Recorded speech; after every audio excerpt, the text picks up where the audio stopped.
Hey, everybody out there on YouTube. This is Story Dude coming at you with some more juicy and incredible stories that we have fished out of the internet for your enjoyment today. Let's see what we got up here. Am I the a-hole for holding a grudge against my brother for stealing money from me 16 years ago? I am a 33-year-old woman and I have one sibling, an older brother, Dan, who's 36. And Dan and I never had the closest relationship, even when we were kids. I can't exactly pinpoint why, but it was just the way it was.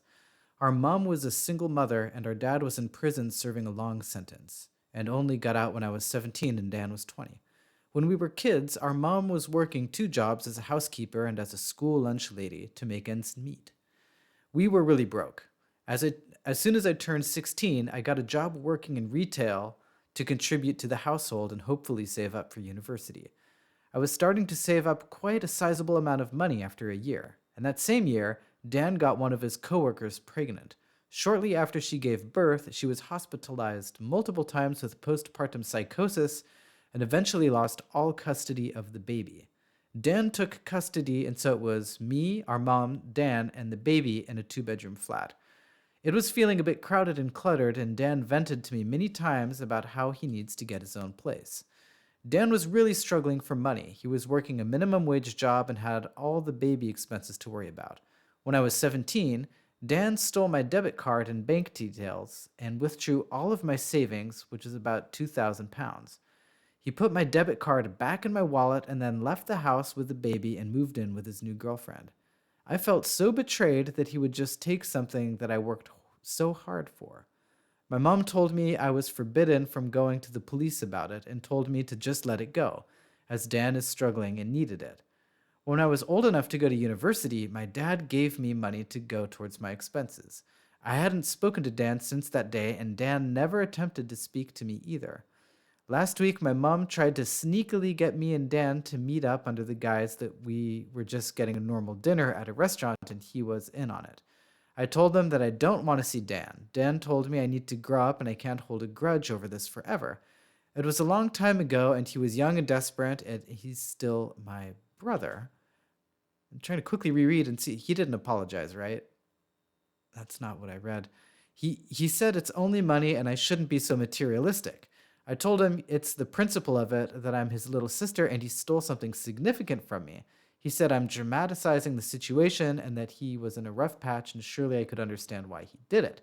No one in the family is on my side here except my dad, and I'm wondering if I really am being so wrong and so cold-hearted. I mean, OP, you're not the a-hole here. Obviously, you were wronged, and it's your choice to choose to, hold a grudge if you want, although it's not what I would recommend. I'm all about that peace and forgiveness. Uh, and I don't believe your brother ever asked for your forgiveness, although it seems what is going on here. But I guess what I would want to ask you is, did he actually apologize to you immediately after or sometime afterwards? And also, if he's still willing to just say how sorry he is for this. And it doesn't seem like he did. Well, at least you're not telling us. But I think that's an important fact to know. But obviously, I mean, it's the choice is yours as to what you want to do. And my opinion, it's pretty much meaningless. So let's see what the community has to say about this one. I can pretty much sure it's not the a-hole. Yeah. If it's only the money, then why doesn't he just pay it back? That is a really good point. Uh yeah, I wish I could think of smart things to say like that. That'd be great. Not the a-hole. Has he ever apologized? Or is it just I needed it and you have to get over it? He stole from you and it's not like it was £10 from your piggy bank. From what you've said, there seems to be a complete lack of acknowledgement that he was in the wrong. Your bank account was not a slush fund for him to get himself out of a difficult situation. What's to stop him from doing something similar again? At the very least, he owes you an apology. He also owes you £2,000, ideally plus interest or inflation. Your mom is a huge a-hole too for enabling him and taking his side. At this point, do whatever makes you feel better or what makes you feel the least bad. You owe them nothing. Totally agree. I'm surprised no one has mentioned that not only was that a lot of money that he stole from a teenager, that's a felony theft amount. He'd be a felon if you made a police report and charged him, and he took a lot of steps to go through and steal that money. It's not like it was sitting on a dresser. He went out of his way and there was plenty of time to think about what he was doing. I'm suspicious of your mother of being involved, the way she responded to it. He needed it. It sounds like neither him nor the baby were sick or starving, so he would have been fine not committing a felony. Yeah, I think well probably because the father was serving time for something. I think that the mother really didn't want to have another member of the family have to go to jail and have the embarrassment of their family once again brought before the court system. I mean, none of this excuses anything, but it's just potential reasons why they didn't report the crime. Info: has he paid back the money? You can't forgive and forget till he does cash, because that is a lot of money. Weird. Not the a-hole. I was originally going to tell you to get over it, but the fact that he hasn't even tried to make amends in 13 years, nah, he made his choice. I mean, that's kind of my gut feeling, but we cannot assume that the OP is telling us everything. She could have totally left out the fact that there were amends and attempts to apologize. I mean, it's possible, but I mean, not likely. Maybe seeing how, seeing the greater context. Anyway, let's move on to the next story. Am I the a-hole for banning my girlfriend from bringing my friend's ex over to my house? I have to think about this for a second. Banning my...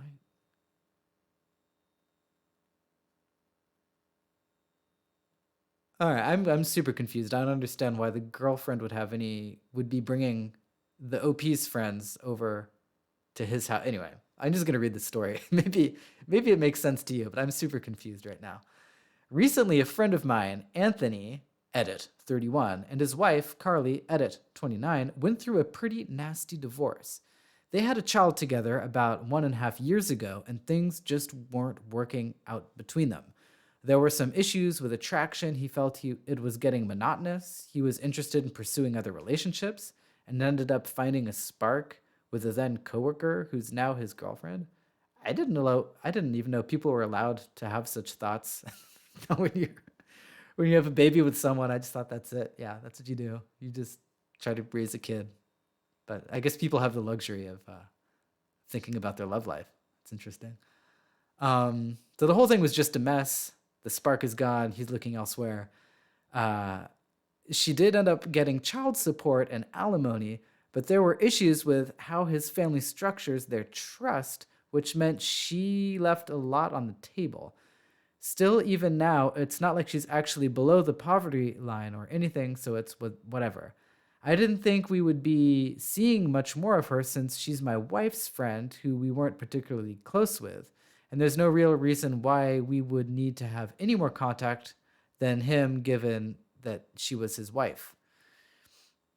However, my girlfriend has been getting together and commiserating with her for some reason, and now their conflict, which I've deliberately kept away from, is now bleeding into my life too. My girlfriend keeps bringing up how unfair it was of my friend to do what he did. Now he's barely paying anything while they struggle, etc., despite me saying that it's none of our business repeatedly. She's constantly passive-aggressive towards Anthony, even though he hasn't done anything to her. She's even brought Carly over while me and Anthony were hanging out, saying that she's her friend and she's allowed to have guests. As you can guess, this has led to some heated arguments. She's glad to know he's having fun, eating edibles and playing video games with children. Yes, she even referred to me and our other friend as children to our face. We're both 22. While she's exhausted taking care of their child alone, etc. Now, keep in mind, this is my house. My parents gifted me this condo when I graduated, and I pay all the utility bills. I'm letting my girlfriend stay here because her roommate didn't want to renew the lease. She's trying to frame this like I'm not letting her see friends, which is absurd. She's clearly 100% in the wrong, right? Am I the a-hole, or is she trying to bring this woman into our home? Man, this is like a dumpster fire of a story. I think I kind of get what's going on, but I think I have like a flashing signal saying entitlement. Who are these people with like all the trust funds and gifted condos? No, anyway, I have no idea what to think about this except for let's go to the comments. So, your friend dumped his wife, then when life got monotonous after the birth of his child, he fought hard to make sure that she and his child got the minimum of what he had to pay them. Your girlfriend thinks this stunk and isn't afraid to say so while you go hang out with your bro. You're the a hole, find better friends, and learn about how to stand up for what's right from your girlfriend. Gentle, you're the a hole to the girlfriend because she shouldn't bring an ex over while a hole is actually there. That is not always a safe move. Yeah, okay. I think this kind of ties it up for me. Yeah, but I think everyone's being kind of shady here. But clearly, yeah, I forgot about even though I commented on this, I did forget that the OP's friend dumped his the father of his children because he was bored in the bedroom, which is just totally insane. And I guess that does reflect OP's judgment if he's still friends with that guy. I don't know. What a wild story. So you're on the side of the guy who's got bored with his wife and left her to date a coworker after she had a baby, and you think you get to decide who your live-in girlfriend is friends with and invites over. How would you react if she told you to not invite Anthony over because she's really uncomfortable to see you supporting someone with that view of relationships? I mean, I'd be unhappy if my husband was pro dump your wife and newborn for a new side piece, so why would you expect her to be okay with your questionable friendship? In other words, you're the a-hole. Man, these comments are as complicated as the story. I need to screen these better for my level of intelligence. I can't follow these strings. You're the a-hole. My house that my parents bought me. Yeah, that that stood out to me. Edit. Also, your friend thought having a wife/child was monotonous, so he cheated with a coworker. He now pays limited child support while she struggles to raise the child. If I were your girlfriend, I would be very aware of what you consider none of your business. Also, that you don't consider it odd that he can come over anytime and it's whatever, but she can't have her friend over. If it's truly none of your business and you're not taking sides, either should be fully welcome. Yeah, I mean, I guess you do get to decide who comes over to your house. I mean, I've never been in this position before where I've had to. I did kick someone out of my house once, but no one else wanted him there either. So it was just. But I've never been in a situation where someone's in my house and I want to kick them out and other people want him there. I don't know how to resolve that because it is. I mean, even if the OP doesn't deserve to have this house that was gifted to him, it is his house. He has a legal right to kick people out. But that has no bearing on whether he's the a-hole or not. He may have a right to do it, but he can still be the a-hole for wanting to do it. I think everyone in the story is pretty. Well, I guess not everybody. I think the OP and his friend are pretty douchey, but it's also weird that people are trying to impose on him. Why are they going over to his house if he's such a bad person? So confused. You are the a-hole. Your friend shafted his ex-wife and child, and really, you're throwing my condo around way too much for someone who was gifted it by your mommy and daddy. You didn't earn it, but that doesn't mean anything in the eyes of the law. A gift is a gift. It's your property. You're the a-hole for sticking by a deadbeat who basically abandoned his child except for what his ex could get for child support. She's constantly passive-aggressive towards Anthony even though he hasn't done anything to her. Some people are able to experience empathy for others. Your girlfriend empathizes with what your friend has done to her and to his own child, and she's upset about it. She's glad to know he's having fun eating edibles and playing video games with children. Yes, she even referred to me and our other friends as children to our face. We're both 22. While she's exhausted taking care of her child alone, etc., your girlfriend is seeing a side of you she doesn't like. Yeah, that's clear. I guess I fail to understand why anyone wants to be in the OP's house. I think that's where my confusion's coming from. Why are people trying to hang out with this guy? He's clearly not a good person. But anyway, that's been a wild and confusing ride from my end. I hope some of that made sense to you.